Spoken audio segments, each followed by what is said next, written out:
Hey fellow YouTubers, Mr. E here from Mr. E's channel. Okay, today we're going to be doing the 1 month revisit of my 2009 Mac Mini. Okay, so I didn't get to talk about this before, so I'm going to do my initial first impressions of the machine. The size. This is my first time ever owning a Mac Mini. The Apple desktops that I've owned in the past, my very first Mac was the iMac G5, the 20-inch screen model, and I absolutely loved it. From that, I moved on to the PowerMac G5 quad core, which, I mean, absolutely blew the old iMac G5 away, and it's amazing, you know, for my video edits and renders and stuff like that. But one thing I didn't like about my PowerMac G5 was that that thing was power hungry. I mean, I'd be afraid to plug something into an outlet near it because a lot of times it would just pop the breaker. That thing required a lot of juice. So I was very curious to see if I could replace my PowerMac G5 quad core with the new 2009 iMac. The main reason why I never bought, or excuse me, the 2009 Mac Mini, temporarily. Alright, so I was very curious to replace my PowerMac G5 quad core with something more modern on the Intel side, mainly because a lot of the apps that I'm using are becoming Intel exclusive, kind of like After Effects. The newest After Effects is Intel only, so I decided, 3 years I've been staying with PowerPC while everyone else had been switching to Intel, so I figured it was about time that I made the jump too. I find the Mac Pro to be definitely powerful, but maybe a little too much power for what I need. Kind of like at the time I got the PowerMac G5 Quad. It was definitely powerful, but it was probably a lot more power than what I needed. And like I said, that thing was ridiculously power hungry. So I decided for starters, I'll go ahead and switch to the Mac Mini because I've always been curious about it. And I do want to use an iMac as my workstation. But unfortunately, I want the ATI 4850 video card along with it. And for the longest time now, there's been a huge delay, 3 to 5 weeks, every week it was 3 to 5 weeks, it was never changing. But I just recently saw this week that they did change it to 7 to 5 business days. So once I save up a little bit more money, I plan on buying the 24-inch iMac with the ATI 4850 video card as my main power source. But for now, I'm using the Mac Mini, and compared to the PowerMac G5, it's got its pros and cons. I definitely think it's on par on basic tasks and stuff like that. The only downside I see with it was the 7200, or excuse me, the 5400 RPM hard drive that is standard in it. I definitely want to upgrade it to a 7200 RPM drive, and then I think playback of videos with higher codecs will play a lot more smoother, like they did on my PowerMac G5. But as far as like the weight of the machine and the size of it, I'm absolutely in love with it. I mean, it totally blows the old PowerMac G5 away in terms of size and weight.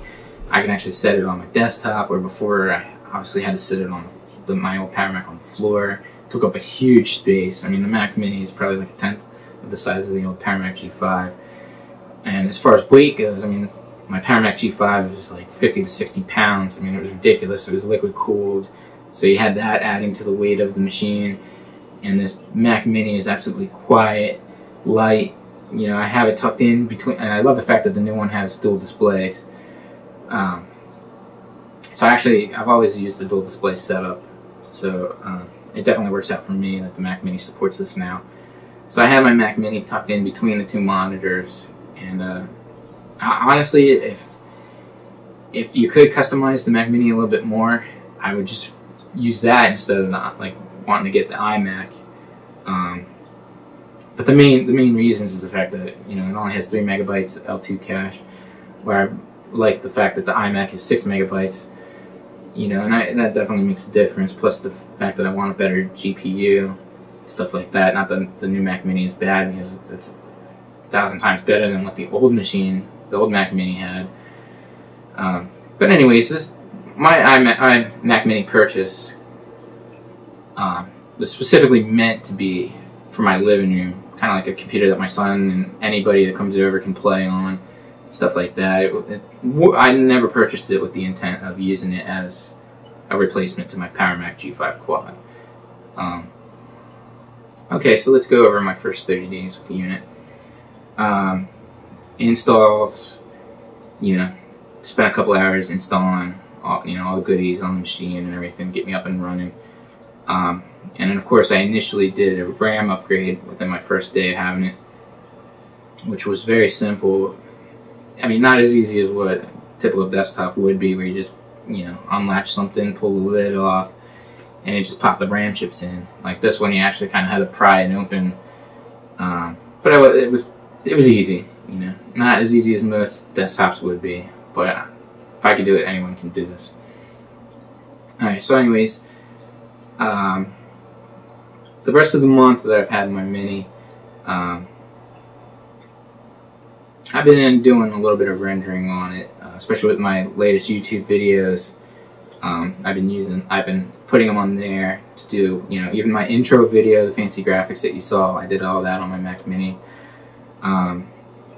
Those renders, like the intro video alone, took about 30 minutes to render, which isn't too bad. My PowerMac G5 probably would have rendered that out a little bit faster, maybe in half that time, 15 minutes time, but like I said, I wasn't really looking for the Mac Mini to replace this. I'm looking for the iMac to replace my PowerMac G5, so anyways, and plus the fact that the 7200 RPM drive plays a factor in it too, I'd imagine. What else? I already talked about the fact that I plan on upgrading the hard drive. Same thing with the MacBook Pro. I'll either get a 320 gigabyte 7200 RPM drive for it, or 500 gigabyte RPM drive, or 500 gigabyte 7200 RPM drive for it. Like I said, though, I'm not in too much of a rush. If it turns out like I'm not going to be able to get my iMac right away, then I may go ahead and buy the hard drive for this now, since I am currently using it as my workstation. But like I said, we'll see how that goes. This really isn't meant to be my workstation. It's meant to be the living room computer that anybody can get on and use, where my iMac will be exclusively for work. Okay, so in conclusion, do I regret my purchase? Absolutely not. I'm loving this thing. It has everything that I pretty much want, for the little desktop and its size.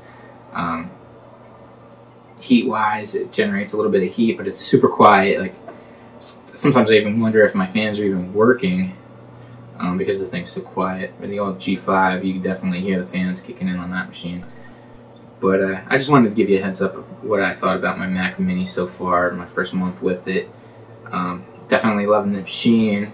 I'm very happy with all the changes that Apple made with it, the dual display support, the new NVIDIA graphics card.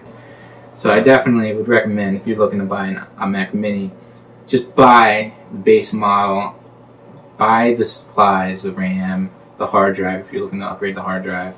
Buy all that stuff from like Newegg or Amazon or whatever, and you'll save quite a bit of money just installing it yourself versus getting Apple's crappy 320 5400 RPM drive and half the RAM, the 2 gigabytes of RAM. Your money would be much better spent doing the upgrade yourself, and it doesn't void your warranty, so you don't have to worry about that. Okay, well, thanks for watching. I hope if you're looking to get a Mac Mini, this helps, your decision a little bit, stuff like that. Alright, subscribe to my channel, and I'll see you guys later.